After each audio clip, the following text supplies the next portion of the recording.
चलिए देखिए बच्चों, जो हमने लासा और मासा का जो चैप्टर पढ़ा है उसमें हमने जो भी सीखा है, ठीक है, जो हमने आज तक सीखा है उसमें सबसे पहला हमने क्या गुणनखंड सीखा था। गुणनखंड का मतलब क्या होता है? अपवर्तक। अपवर्तक और गुणज का मतलब क्या होता है? अपवर्त्य। ठीक है, अपवर्तक और अपवर्त हमने निकालना सीखे थे। कैसे हम इसकी पहचान कर सकते हैं? ठीक है, तो नंबर 1 क्या है? किसी संख्या का अपवर्तक, किसी संख्या का अपवर्तक उस संख्या का पूर्ण विभाजक होता है। कहने का मतलब क्या हुआ बताओ? किसी संख्या का अपवर्तक उस संख्या का पूर्ण विभाजक होता है, ये बात कह रहा है। वो सही है या नहीं सही है? सही। सही है। क्यों? देखिए, जैसे मान लीजिए उदाहरण के लिए 4 और 12, देखिए 4 और 12, 4 और 12 किसी संख्या का अपवर्तक उस संख्या का पूर्ण विभाजक होता है। केवल एक संख्या लीजिए, ठीक है, एक संख्या की बात कर रहा है, किसी संख्या का अपवर्तक। तो इसके अपवर्तक कौन कौन से होंगे बताओ? एक तो एक होगा 2 और तीसरा कौन सा होगा? 4। केवल 4 अपवर्तक होंगे, 3 अपवर्तक होंगे। 4 के कितने अपवर्तक? 1, 2 और 4। तो देखिए यहां पर एक लाइन, किसी संख्या का अपवर्तक, किसी संख्या का अपवर्तक ये होगा उस संख्या का पूर्ण विभाजक होता है। इन संख्याओं से अगर इसको भाग किया जाए तो पूरा पूरा भाग लगेगा? बिल्कुल लगेगा। 1 चौका 4, 2 दूनी 4 और 4 एकम 4। इसका मतलब जो ये लिखा है बिल्कुल क्या है? सही है। ठीक है, दूसरा देखिए, प्रत्येक संख्या स्वयं का एक अपवर्तक होती है। सही है, बिल्कुल। देखिए यहां पर 4 था, यहां पर भी 4 आ गया, तो प्रत्येक संख्या का अपवर्तक स्वयं क्या होती है? तो वही संख्या भी होती है। इसका मतलब ये भी क्या है? बिल्कुल सही है। तीसरा, एक प्रत्येक संख्या का अपवर्तक होता है।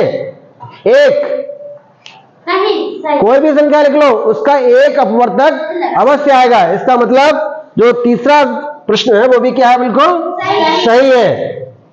चौथा देखिए, किसी संख्या का प्रत्येक अपवर्तक, किसी संख्या का प्रत्येक अपवर्तक, सबकी बात कर रहा है, 1, 2, 4 की। किसी संख्या का प्रत्येक अपवर्तक उस संख्या से छोटा या उसके बराबर होता है। देखिए यहां पर ये 1 छोटा हो गया, 2 छोटा हो गया, 4 उसके बराबर हो गया, ये तो कह रहा है। देखिए, किसी संख्या का प्रत्येक अपवर्तक उस संख्या से या तो छोटा होगा या उसके बराबर होगा। इसका मतलब ये भी कथन क्या? बिल्कुल राइट है। ठीक है, अगला देखिए, प्रत्येक संख्या अपने प्रत्येक अपवर्तक का एक गुणज होती है। समझिए, कोशिश कीजिए। प्रत्येक संख्या अपने प्रत्येक अपवर्तक, ये तो संख्या हो गई, ये अपवर्तक हो गए। अपवर्तक में किसी संख्या से गुणा करें, जैसे मान लो 2 है तो 2 दूनी 4, तो ये आपको इससे गुणा करोगे तो ये इससे मिल जाएगा। इसका मतलब अब अपवर्त कैसे निकालते हैं? किसी 1, 2, 3, 4, 5, 6, 7, 8 से गुणा करते हैं, तब क्या निकल के आते हैं? अपवर्त निकल के आते हैं। तो ये कह रहा है ये कि प्रत्येक अपवर्तक का एक गुणज होती है। गुणज का मतलब क्या है? अपवर्त से है।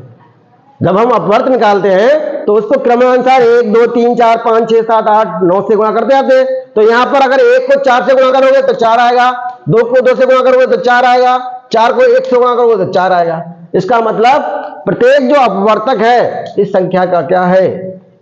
गुणज है। क्या है? गुणज है। इसका मतलब ये भी कंडीशन क्या है? बिल्कुल सही है। अगला देखिए, किसी संख्या का प्रत्येक उस संख्या से बड़ा प्रत्येक अपवर्तक क्या है? अपवर्तक। प्रत्येक अपवर्तक, किसी संख्या का प्रत्येक अपवर्तक उस संख्या से बड़ा या उसके बराबर होता है। अपवर्तक नहीं है, अपवार्त्य। यहां पर क्या होगा? अपवार्त्य। क्या होगा? अपवर्त।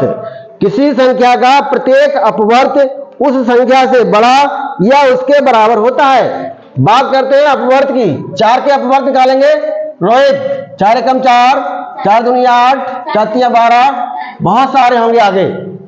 क्या ये सब बड़े हैं?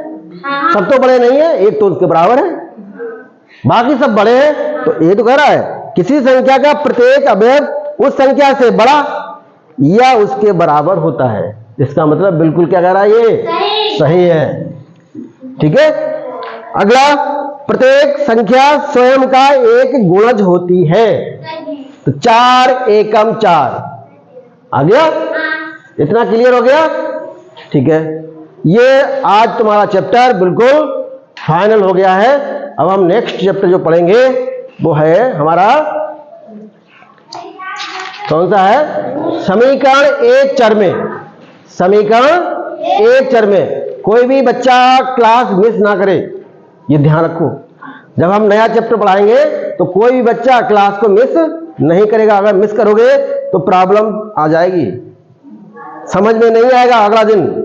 इसलिए जो नेक्स्ट टाइम जो हम पढ़ाएंगे वो आपको, जो पाठ का नाम होगा समीकरण एक चर में। बहुत बढ़िया चैप्टर है और आपके बीज गणित की शुरुआत हो तो गई है, मगर और आगे हम इससे बढ़ेंगे। ठीक है, बाकी कल पढ़ेंगे। ठीक है।